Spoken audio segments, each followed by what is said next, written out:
Breaking news. ఒక మహిళ వల్ల ఒక 14 ఏళ్ల బాలిక అతి దారుణంగా చనిపోయింది ఒక రోడ్ యాక్సిడెంట్ లో. అసలు ఏమైంది, దీనికి గల కారణాలు ఏంటో కూడా మనం తెలుసుకునే ప్రయత్నం చేద్దాం. ఆ మహిళ ఎవరైతే ఉన్నారో ఆమె పేరు సంస్కృతి. ఆమె డ్రింక్ చేసి ఆ మధ్యమత్తులో ఒక కార్ ని రాంగ్ రూట్ లో తీసుకుని వస్తుంది. అంతా కూడా జైపూర్ లో జరిగింది, రాజస్థాన్ దగ్గర. సో అదే టైంలో స్కూటీ పైన వస్తున్న ముగ్గురు, అలాగే అసీమా ఎవరైతే 14 ఏళ్ల బాలిక ఉందో చనిపోయిందో అసీమా, అలాగే వాళ్ళ ఫాదర్ ఇస్లాముద్దీన్, అలాగే కజిన్. సో వీళ్ళ ముగ్గురు కూడా ఆ రూట్ లో వెళ్తున్నారు. రాంగ్ రూట్ లో వచ్చి సంస్కృతి వాళ్ళని ఢీ కొట్టింది. వెంటనే స్పాట్ లోనే ఆ 14 ఏళ్ల బాలిక అసీమా చనిపోయిందని కూడా చెప్తున్నారు. అలాగే అక్కడున్న స్థానికులు వెంటనే సంస్కృతిని పట్టుకునే ప్రయత్నం చేశారు, కొట్టే ప్రయత్నం కూడా చేశారు. వెంటనే పోలీసులు వచ్చారు. తర్వాత ఒకసారి మనం వీడియో చూస్తే పూర్తిగా అర్థమవుతుంది, తను బ్రతిమలాడుతుంది, దయచేసి తను వదిలేయని చెప్పేసి. సో కనీసం కూడా ఆమెకి జ్ఞానం లేకుండా రాంగ్ రూట్ లో వచ్చి ఆ బాలికను గుద్దేసి వాళ్ళ ఫ్యామిలీని మొత్తం తీవ్ర విషాదంలో అయితే నింపేసింది. పైగా అక్కడి నుంచి తప్పించుకేందుకు కూడా ప్రయత్నించింది. ఆమెతో పాటు మరొక మహిళ కూడా ఉంది, ఆమె కూడా డ్రింక్ చేస్తుంది. సో మొత్తం ఆ కారులో నలుగురు ఉన్నారంటూ కూడా చెప్తున్నారు. డ్రైవర్స్ ని కూడా అదుపులోకి తీసుకున్నామంటూ చెప్తున్నారు. సో ప్రస్తుతం ఆమెనైతే ఆ పోలీస్ స్టేషన్ కి తరలించారు. మరి ఖచ్చితంగా విచారణ చేస్తారు, తర్వాత తనని అరెస్ట్ చేసే అవకాశం కూడా ఉంది.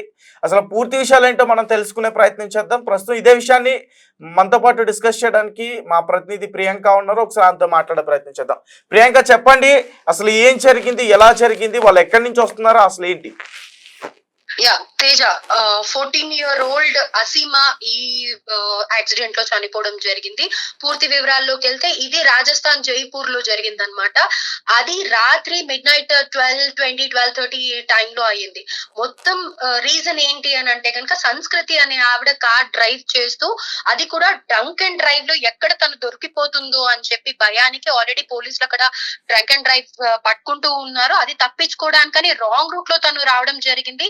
అదే రూట్ లో అసీమా వాళ్ళ ఫాదర్ కజిన్ తో బండి మీద వెళ్ళటం జరిగింది. అయితే ఇక్కడ ఇద్దరిది మిస్టేక్ ఉందనే చెప్పుకోవాలి తేజ. అసీమా 14-year-old అమ్మాయి అన్నమాట. వెనకాల ఫాదర్ కూర్చున్నారు, అలాగే ఒక 6-year-old కజిన్ ఉన్నారనమాట.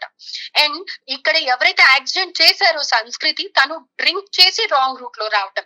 సో ఎంత ట్రాఫిక్ రూల్స్ స్ట్రిక్ట్ గా పెట్టినా కానీ, మోటార్ వెహికల్స్ కి డ్రంక్ అండ్ డ్రైవ్ క్యాంపెయిన్స్ ఎంత చేసినా కానీ, ఇవి లిమిట్స్ క్రాస్ చేసి డ్రింక్ చేయడం కానీ, పోలీసులను తప్పించుకునే ప్రయత్నంలో వాళ్ళు ఇంకా అనుకోని విధంగా ఇలాంటి సిచ్యువేషన్స్ ఫేస్ చేయడం కానీ జరుగుతుంది.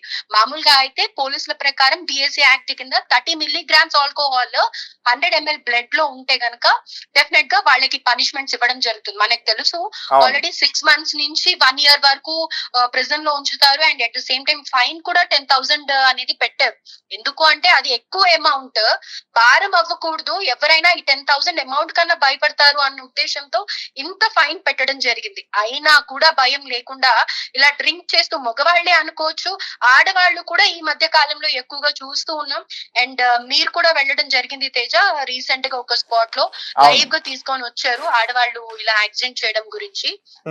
నాకు తెలిసి అది మన హైదరాబాద్ లోనే జరిగింది సిచ్యువేషన్, రైట్? కుకట్పల్లి ఏరియాలో. సో ఫస్ట్ అఫెన్స్ వచ్చేసి 6 months 10,000 పెట్టి, తర్వాత కొన్ని సిచ్యువేషన్స్ లో సెకండ్ నెక్స్ట్ ఫైన్ ఏంటంటే 15,000, అలాగే 1 year వరకు. ఇంకా కొన్ని కేసెస్ లో ఏంటంటే కనుక లైఫ్ టైమ్ ప్రిజన్మెంట్ లో కూడా పెట్టడం జరుగుతుంది. ఇంత స్ట్రిక్ట్ గా పెడుతున్నా కూడా కేర్ చేయకుండా ఇలాంటి యాక్సిడెంట్స్ చేయడం జరుగుతుంది. అండ్ ఇక్కడ ఈ 14 years అసీమా ఎవరైతే ఉందో చాలా లైఫ్ ఉందనే చెప్పుకోవాలి. అమ్మాయికి she is just a teenager. So అలాంటి అమ్మాయికి ఫాదర్ అసలు ఆ బైక్ ఎలా ఇవ్వడం జరిగింది, ఆ అమ్మాయి ఎలా డ్రైవ్ చేసింది ఆ టైంలో అనేది కూడా ఆశ్చర్యానికి గురి చేస్తోంది. రైట్, అంటే ఫాదర్ వెనుకుండి తనతో నడిపించే ప్రయత్నం చేశారు అనుకోవచ్చు కదా. ఎగ్జాక్ట్లీ, ఖచ్చితంగా సింగిల్ గా ఆ మహిళ, ఆ బాలిక సింగిల్ గా వచ్చుంటే ఖచ్చితంగా ఫాదర్ మిస్టేక్ కనిపించేది. అంటే ఇక్కడ కూడా మిస్టేక్ ఉంది. So night time, mid night టైంలో ఆ మహిళ, ఆ బాలికకు వాళ్ళ ఫాదర్ బైక్ ఇవ్వడం కూడా కరెక్ట్ కాదు, ఒక రకంగా అది కూడా తప్పే. కానీ ఇక్కడ అంటే ఇచ్చినంత మాత్రాన తను వెళ్ళి యాక్సిడెంట్ చేయలేదు. ఒక మహిళ రాంగ్ రూట్ లో వచ్చి గుద్దేశం కాబట్టి మనం ఇక్కడ చూడొచ్చు తనదే తప్పని భావించవచ్చు పూర్తిగా. పైగా తను డ్రింక్ చేసుకోవడం అనుకోవడానికి తేజ ఇక్కడ 2 విషయాలు గుర్తు పెట్టుకోవాలి. అది ఒక గ్రౌండ్ లోనో లేకపోతే ఒక వెహికల్స్ రాని ప్లేస్ లో ఫాదర్ అమ్మాయికి 14 ఇయర్స్ అసీమాకి బైక్ ఇచ్చినా కానీ ఓకే, అక్కడ ట్రాఫిక్ పోలీస్ చెకింగ్ అవుతుంది అంటేనే మనం అర్థం చేసుకోవచ్చు అది మెయిన్ రూట్ అని అనేసి, రైట్? సో వెహికల్స్ వెళ్తూ ఉంటాయి. సో అలాంటి టైంలో ఇవ్వడం ఇటు పేరెంట్స్ ది తప్పు, అండ్ రాంగ్ రూట్ లో పోలీసులను తప్పించుకొని ఆల్కహాల్ కన్సూమ్ చేసి వెళ్తుంది అని అంటే అక్కడ తన తప్పు కూడా ఉంది. కొన్ని కేసెస్ లో మనం ఏంటంటే కనుక ఒక్కరిదే తప్పుగా చూస్తూ ఉంటాం, కానీ ఇక్కడ అందరూ కూడా అవేర్నెస్ తెచ్చుకోవాల్సింది ఏంటి అంటే కనుక పిల్లలకి ఎంతైనా సరే అవగాహన అనేది తక్కువగా ఉంటుంది, right? On the spot immediate గా ఏదైనా ఒక ప్రాబ్లం వచ్చింది అంటే కనుక దానికి సొల్యూషన్ కంటే కూడా వాళ్ళు భయపడిపోయి ఆ ప్రెసెన్స్ ఆఫ్ మైండ్ వర్క్ చేయదు వాళ్ళకి. సో ఇక్కడ పేరెంట్స్ కూడా అలర్ట్ గా ఉండాలి. టీనేజర్స్ కి బైక్స్ అసలు ఇవ్వకూడదు. అండ్ లేడీస్ అయి ఉండి డ్రైవ్ చేసి పోనీ తను ఆ టైంలో డ్రంక్ చేయడమే తప్పు అనుకుంటే పోలీసులను తప్పించుకోవాలి అనుకుంది, సరే చేసింది ఏదో చేసింది, ఫైన్ కడితే బాగుండేది. తను తప్పించుకునే ప్రయత్నంలో ఇంకొక లైఫ్ అయిపోయింది. సో ఇది కూడా ఆలోచించాలి Teja. Okay right, thank you Priyanka. Right Teja, thank you so much. So guys చూసారు కదా, మగవాళ్ళే కాదు మహిళలు కూడా దారుణంగా బిహేవ్ చేస్తున్నారు. అంటే మేము దేనికి తీసిపోమంటూ, అంటే ఈ విషయం మరి చెప్పాలా చెప్పకూడదా అయితే నాకు అర్థం కావట్లేదు. ఎందుకంటే అక్కడ జరిగిన సిచ్యువేషన్ చూస్తే ఖచ్చితంగా ఆమెని కొట్టాలి, తిట్టాలి, ఆమెకు దేహశుద్ధి చేయాలి అనిపిస్తుంది. ఎందుకంటే అల్లారు ముద్దుగా పెంచుకున్న అసీమా ఇస్లాముద్దీన్ కూతురు, 14 ఏళ్ళు, రేపు మాపో 10th క్లాస్ తను దాటి ఇంటర్మీడియట్ చదువుకుంటుంది. అల్లారు ముద్దుకు పెంచుకుంటున్న ఆ కూతుర్ని వీళ్ళు ఒక్కసారిగా తాగి, వీళ్ళు అని ఎందుకంటానంటే ఒక బ్యాచ్ ఉంది, రాంగ్ రూట్లో వచ్చి వాళ్ళని గుద్దేసి వాళ్ళ బాలిక మరణానికి కారణమయ్యారు. మరి వీళ్ళకి అసలు ఎటువంటి శిక్ష పడాలి? జీవిత ఖైదీ కూడా వేసిన వీళ్ళకి సరిపోదు.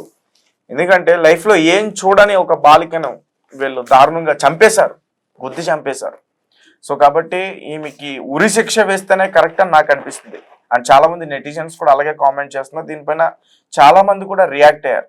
అండ్ కేవలం ఈ గుజరాత్ లోనే కాదు, ఇటు మన హైదరాబాద్ తీసుకున్నా, మన తెలుగు 2 రాష్ట్రాలు తీసుకున్నట్టు ఆంధ్ర కానీ హైదరాబాద్ కానీ సిటీస్ లో ముఖ్యంగా ఈ మహిళలు చాలా చాలా దారుణంగా ప్రవర్తిస్తున్నారు. ఇక్కడ హైదరాబాద్ లో కూకట్పల్లి కానీ, జూబ్లీ హిల్స్ కానీ, బంజారా హిల్స్ కానీ, మాదాపూర్ కానీ, హైటెక్ సిటీ దగ్గర కానీ, సో వీకెండ్ టైం వస్తే మహిళలు డ్రింక్ చేసి, ఫుల్ గా డ్రింక్ చేసి డ్రింక్ అండ్ డ్రైవ్ టెస్ట్ లో వీళ్ళు పట్టుబడుతున్నారు. చాలా మంది ఉన్నారు. కొంతమంది పెద్దవాళ్ళు హై ప్రొఫైల్ కావడంతో వాళ్ళని కొంతమంది పోలీసులు వదిలేసే ప్రయత్నం చేస్తున్నారు. లేదంటే చాలా మంది అరెస్ట్ అవుతారు మహిళలు. రీసెంట్ గా మనం చూసుకుంటే మన యూసఫ్ కూడా దగ్గరే డ్రింక్ అండ్ డ్రైవ్ టెస్ట్ లో ఒక మహిళ దొరికితే, ఆమె మూవీ ఆర్టిస్ట్ ఎవరో కూడా ఒక పేరు అయితే బయటకు వచ్చింది. సో ఆమె డాన్స్ లేస్తుంది, డాన్స్ లేసి పోలీసులతోనే డాన్స్ లేసి వాళ్ళతో డాన్స్ చేయడానికి ఆమె ట్రై చేసింది. తనను అరెస్ట్ చేశారు, తీసుకెళ్లారు, అదొక విషయం. తర్వాత ఇంకొక సిచ్యువేషన్ కూకట్పల్లిలో కూడా ఒక మహిళ ఇలానే కారు దిక్కుండా, నీకు దిక్కున్నోడు చెప్పుకో, నువ్వేం చేసుకుంటా చేసుకో, నేను ఎవరో తెలుసా, ఇష్టాసారంగా ఆ తాగిన మైకంలో వాళ్ళు ఏం మాట్లాడుతున్నారో వాళ్ళకే తెలియదు. సో ఆ రకంగా మాట్లాడిన తర్వాత నెక్స్ట్ డే అంటే పూర్తిగా ఆ తాగినంత దిగిపోద్ది, రిలైజ్ అవుతారు.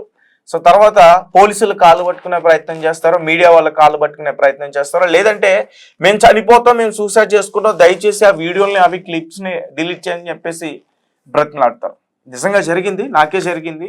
ఒక మహిళ కూకట్పల్లి ఇదే రకంగా ప్రవర్తించినప్పుడు, అది కవర్ చేస్తున్నప్పుడు నెక్స్ట్ డే వాళ్ళు మాకు బ్రతిమలాడడం జరిగింది. మేము ఎక్కడ తగ్గలే, మీరు తప్పు చేశారు, మేము ఆ తప్పునే చూపించామని చెప్పేసి మేము చెప్పడం జరిగింది.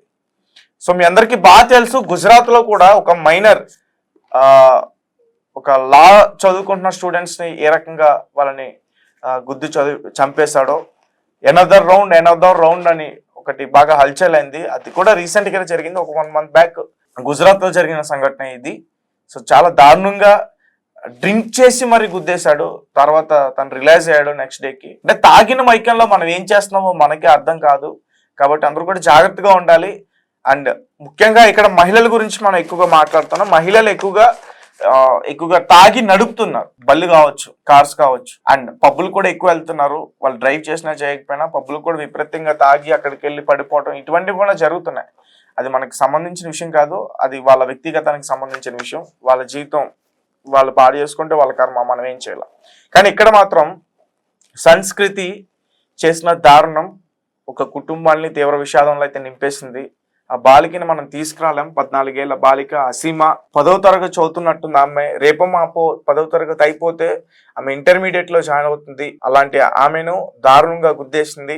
తన మరణానికి ఈ సంస్కృతి కారణమైందని కూడా మనకి అర్థమవుతుంది. అలాగే ఇస్లాముద్దీన్ తను కూడా తీవ్ర గాయాలంటూ కూడా చెప్తున్నారు అసీమా ఫాదర్. అలాగే ఒక కజిన్ ఉన్నారు అదే బైక్ మీద, వాళ్ళు కూడా తప్పు ఉంది ఒక రకంగా. ఎందుకంటే ఆ 14 ఏళ్ల బాలికకి మైనర్ తను, మరి బైక్ నడపడం ఫాదర్ నేర్పించే టైం కాదు అది.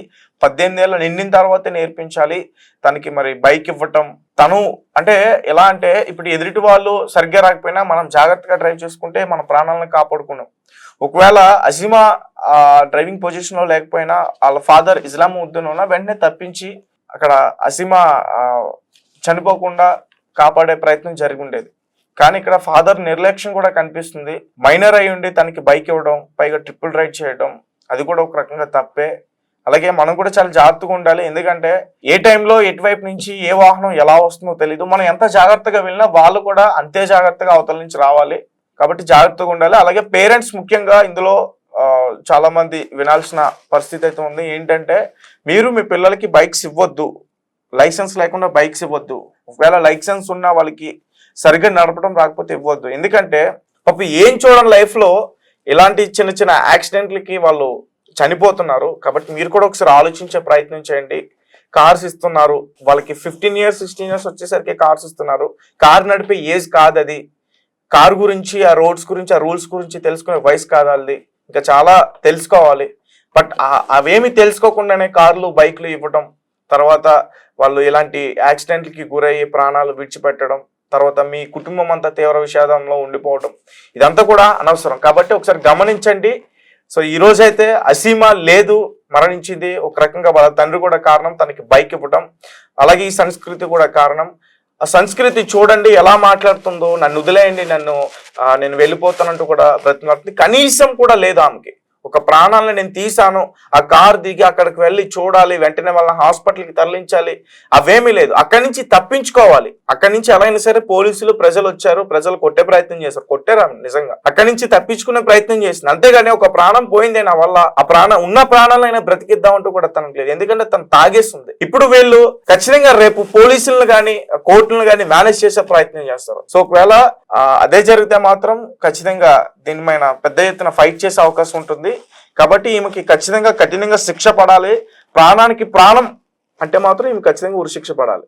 ఎందుకంటే ఈ రోజు ఒక కుటుంబం మొత్తం కూడా రోడ్డు మీద పడిపోయింది. Right, thank you for watching. Thank you so much.